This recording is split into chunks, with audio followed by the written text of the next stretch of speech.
Well, what we specialized in was something different, but we always used fresh food. And, you know, people were still serving Jell-O salads.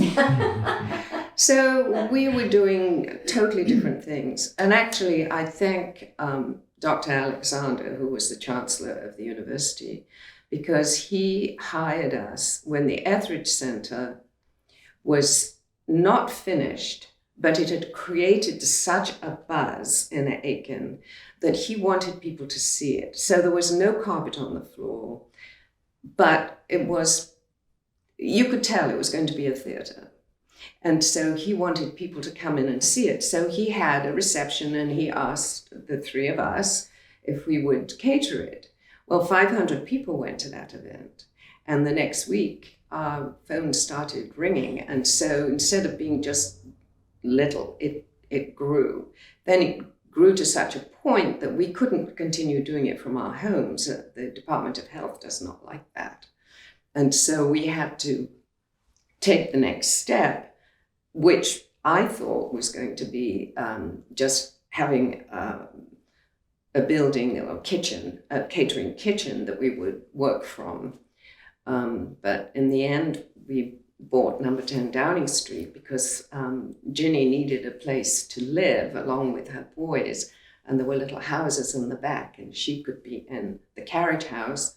And she had one son who lived up above and another son who lived in one of the houses. So she had them right there, but they were able to have some independence as well. So it worked really well. One of the first things we put on the menu, and it stayed throughout until the day we closed, was Scotch eggs. And of course, they're not Scottish. Scotch means you sort of change it. You know, you scotch something, you change it. And so it was picnic food in England because they don't have fried chicken. And so you would take a Scotch egg for a picnic. And so we put it on the menu as an appetizer with pickled onions and stone ground mustard.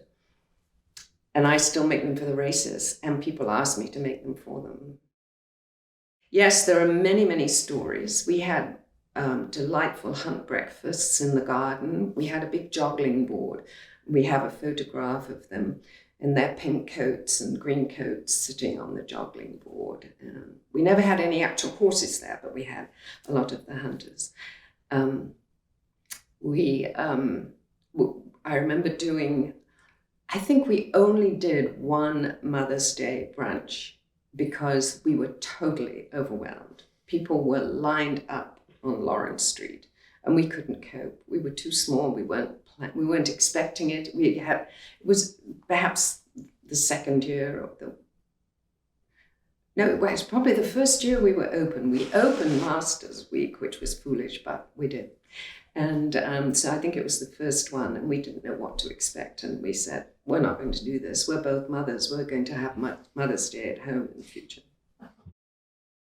I just am so grateful that I came to Aiken. It is such a gem of a place, and so unlike any other small town in the South or anywhere.